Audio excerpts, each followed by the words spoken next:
নমস্কাৰ বন্ধুসকল, মোৰ ইউটিউব চেনেল এষ্ট্ৰচৰবলৈ সকলোকে স্বাগত জনাইছোঁ। আজি মই দৈনিক ৰাশিফল আৰু পঞ্চাংগখিনি কৈ দিম আপোনালোকক। আজি বহাগ মাহৰ 9 তাৰিখ সোমবাৰ, এপ্ৰিল মাহৰ 22 তাৰিখ 2024 চন। ভাস্কৰাব্দ হৈছে 1431, শকাব্দ হৈছে 1946। আজি সূৰ্যোদয় হৈছে ৰাতিপুৱা 4:56 40 ছেকেণ্ডত। সূৰ্য অস্ত যাব ৰাতিপুৱা 5:43 52 ছেকেণ্ডত। তিথি হ'ব শুক্লপক্ষৰ চতুৰ্দশী তিথি। নক্ষত্ৰ হ'ব হস্তা নক্ষত্ৰ।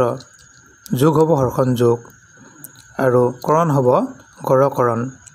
আজি শিশুৰ জন্ম হ'লে ৰাশি হ'ব কন্যা ৰাশি, শূদ্ৰ বৰ্ণ হ'ব আৰু গণ হ'ব দেৱগণ, অস্থি হ'ব মহিষৰ অস্থি, যোগ হ'ব বায়ু যোগ আৰু দশা হ'ব অষ্টতৰী বুধৰ, বিংশোত্তৰী চন্দ্ৰৰ দশা। আৰু ৰাতি 7:34 যোৱাত দেৱাৰীগণ, বাঘৰ অস্থি আৰু বিংশোত্তৰী মংগলৰ দশা।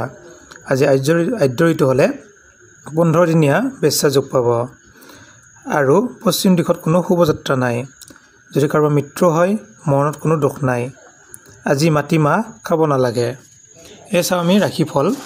মেঘ ৰাশি উত্তম ভোজন লাভ কৰিব আৰু লাকি নম্বৰ হ'ব 1। বৃষ ৰাশিৰ সাহিত্য সেৱা থাকিব আৰু ভ্ৰমণত শুভ থাকিব। লাকি নম্বৰ হ'ব 1। মিথুন ৰাশিৰ প্ৰেমত আনন্দ। লাকি নম্বৰ হ'ব 4। কৰ্কট ৰাশি হ'ব বিদ্যাৰ্থীৰ অতি সুনাম, সকলোতে সুযোগ লাভ কৰিব।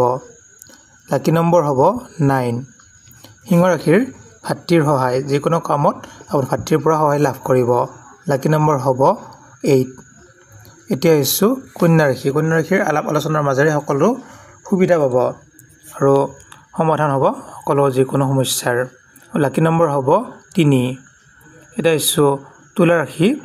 তুলা ৰাশিৰ বন্ধুৰ পৰা প্ৰতাৰিত, গতিকে বন্ধুৰ পৰা কিছু সমস্যা হ'ব পাৰে, অলপ সাৱধানে থাকিব। আপোনাৰ লাকি নম্বৰ হ'ব 1। এতিয়া আহিছোঁ বৃশ্চিক ৰাশি।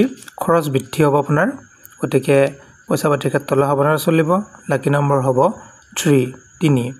ধনুৰাশিৰ আপোনজনৰ কাষত, গতিকে আপোনালোকৰ লগ বন্ধু বা পৰিয়ালৰ লগত থাকিব পাৰিব।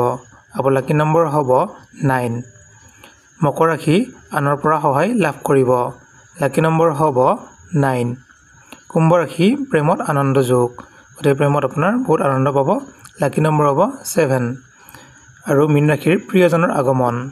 লাকি নম্বৰ হ'ব 4। ধন্যবাদ।